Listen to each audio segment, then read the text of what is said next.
उधर आईएमएफ ने पाकिस्तान के जख्मों पर नमक छिड़क दिया। आईएमएफ ने आर्थिक संकट में फंसे देशों की मदद के लिए कर्ज की सीमा को बढ़ाने का ऐलान कर दिया, जबकि पाकिस्तान को बेल आउट पैकेज देने पर कोई फैसला अब तक नहीं किया। बल्कि ये संकेत देने की कोशिश कर दी कि आईएमएफ से पाकिस्तान को कर्ज मिलना लगभग नामुमकिन है।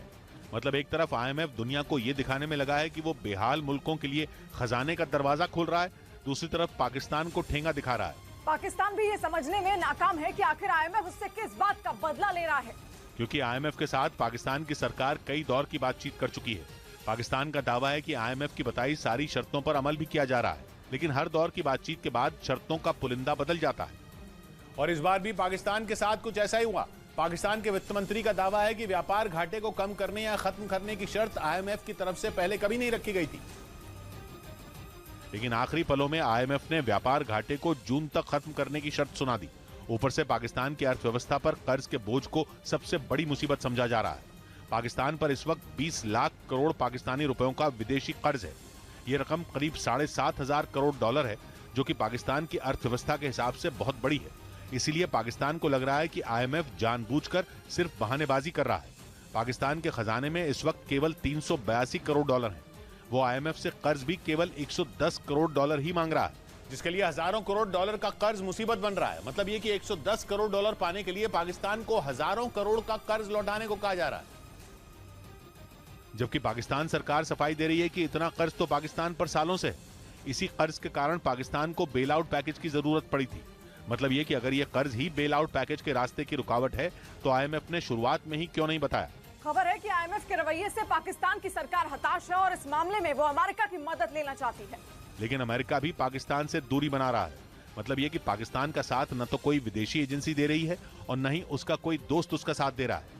इधर अहमदाबाद टेस्ट का दूसरा दिन खत्म होने से पहले ऑस्ट्रेलिया की टीम 480 रन के स्कोर पर सिमट गई। ऑस्ट्रेलिया के लिए उस्मान ख्वाजा और कैमरन ग्रीन के शतक गेम चेंजर साबित हुए, जिनके दम पर ऑस्ट्रेलिया ने एक बड़ा स्कोर खड़ा कर दिया। कैमरन ग्रीन और उस्मान ख्वाजा के अलावा ऑस्ट्रेलिया का कोई भी बल्लेबाज कुछ खास नहीं कर पाया। उस्मान ख्वाजा ने 21 चौकों की मदद से 180 रन बनाए, जबकि कैमरन ग्रीन ने 18 चौकों की मदद से 114 रन बनाए।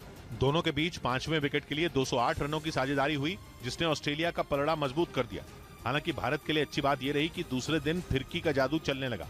रविचंद्रन अश्विन सबसे कामयाब गेंदबाज रहे, जिन्होंने 6 खिलाड़ियों को आउट कर दिया। दिन का खेल खत्म होने तक भारत ने बिना विकेट खोए 36 रन बना लिए थे। उधर गायों की तस्करी के आरोप में टीएमसी नेता अनुब्रत मंडल को दिल्ली की राउज एवेन्यू कोर्ट ने 21 मार्च तक ईडी की हिरासत में भेज दिया, क्योंकि अनुब्रत मंडल पर गायों की तस्करी के अलावा मनी लॉन्ड्रिंग का भी आरोप लगा है।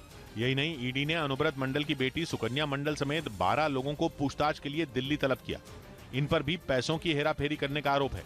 इस बीच केरल में मार्च में ही गर्मी ने लोगों को बेहाल कर दिया। केरल के आपदा प्रबंधन प्राधिकरण ने दावा किया कि केरल के कुछ इलाकों का हाल ऐसा है कि लोगों को लग रहा है जैसे तापमान 54 डिग्री सेल्सियस पहुंच गया हो।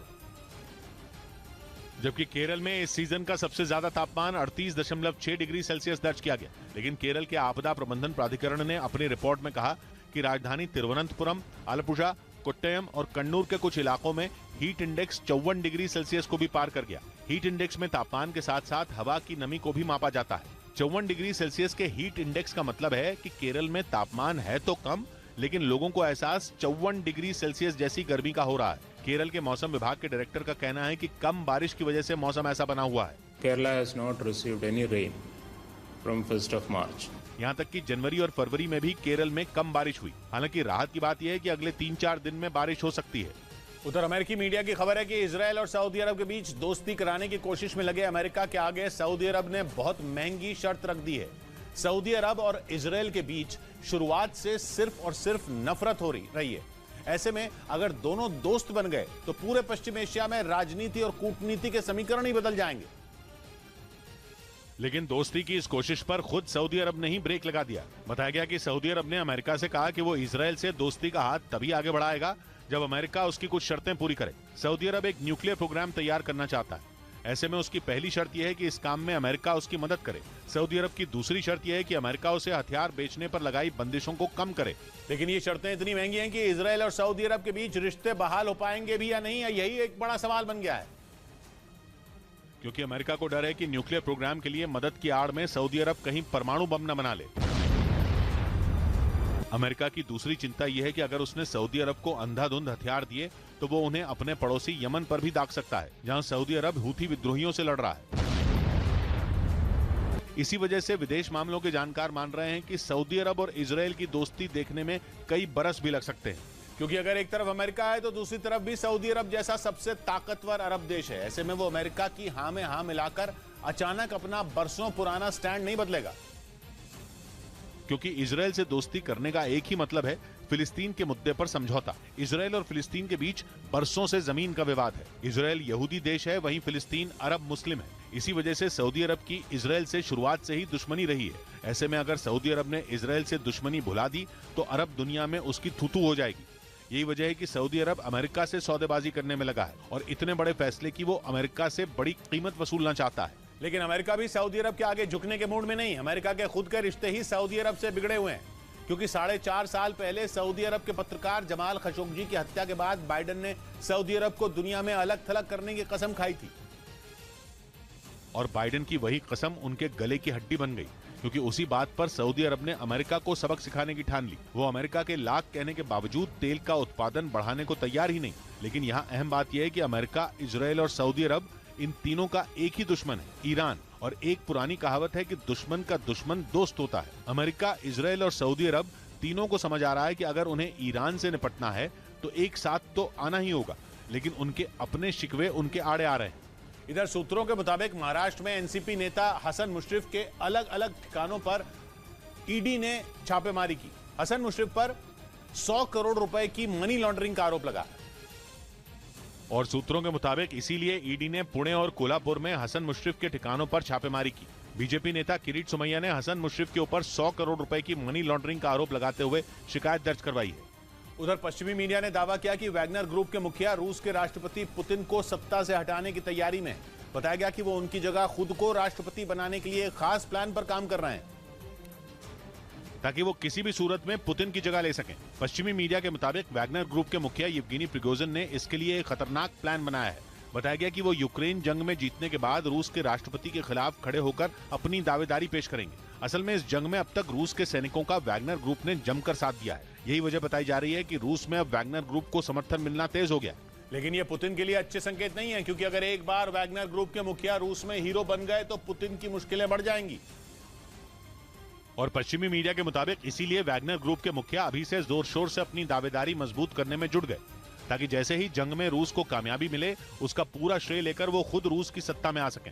दावा है कि इसी मकसद से येवगेनी प्रिगोजिन रूसी रक्षा मंत्रालय को भी निशाने पर लेते आए हैं। यूक्रेन से जारी जंग के बीच पश्चिमी मीडिया कई बार ये दावा करता आया है कि वैगनर ग्रुप के लड़ाके लगातार रूसी सेना के खिलाफ खड़े हो रहे हैं। उनका आरोप है कि उन्हें जितना गोला बारूद यूक्रेन से मुकाबले के लिए मिलना चाहिए उतना नहीं मिल रहा है। लेकिन इसे भी येवगेनी प्रिगोजिन की रणनीति का एक हिस्सा बताया जा रहा है। पश्चिमी मीडिया के मुताबिक वैगनर ग्रुप के मुखिया धीरे धीरे पुतिन को रास्ते से हटाने का प्लान तैयार कर रहे हैं, ताकि अचानक उनके खिलाफ बगावत के सुर भी न उठे। हालांकि खबर है कि पुतिन को भी अब इस बात का अंदेशा हो चुका है, लेकिन उनके लिए वैगनर ग्रुप से अलग होना अब आसान नहीं होगा, क्योंकि इस जंग में वैसे तो पुतिन के हाथ खाली ही रहे हैं, लेकिन बखमूत में इसी ग्रुप की वजह से रूस को बढ़त मिली है। ऊपर से वैगनर ग्रुप के लड़ाकों ने अपने आप को यूक्रेन में हर मोर्चे पर साबित करके दिखाया है। यही वजह है कि पुतिन के लिए वैगनर ग्रुप को रूसी सेना से अलग करना किसी चुनौती से कम नहीं है। लेकिन इसके बावजूद अगर पुतिन इसके बारे में सोचेंगे तो उनकी सेना को और ज्यादा नुकसान उठाना पड़ सकता है। और पश्चिमी मीडिया का दावा है कि रूस पहले ही सैनिकों की कमी से जूझ रहा है, यानी अब पुतिन के लिए आगे कुआं और पीछे खाई जैसी मुसीबत आ गई है। इस बीच इंडोनेशिया जल्द ही अपनी राजधानी बदलने वाला है। उसकी मौजूदा राजधानी जकार्ता समंदर में डूब रही है, इसलिए पिछले साल इंडोनेशिया ने अपनी नई राजधानी बोर्नियो आइलैंड में बनानी शुरू कर दी थी। और अब इंडोनेशिया की सरकार जकार्ता को छोड़ने की तैयारी में जुटी है, ताकि बोर्नियो आइलैंड को नई राजधानी बनाया जा सके। जकार्ता में जबरदस्त प्रदूषण है, वहां भूकंप भी आते रहते हैं, लेकिन खतरे की सबसे बड़ी बात यह कि जकार्ता बेहद तेजी से जावा सागर में डूब रहा है। इतनी तेजी से कि उसकी रफ्तार का मुकाबला करने वाला दुनिया का कोई और शहर नहीं है। इसलिए बोर्नियो को इंडोनेशिया की राजधानी बनाने का फैसला लिया गया और जकार्ता की दिक्कतों से सीखते हुए बोर्नियो को पर्यावरण को ध्यान में रखकर बनाया जा रहा है। बताया गया कि वहां खूब हरियाली होगी और ग्रीन एनर्जी पर फोकस रहेगा।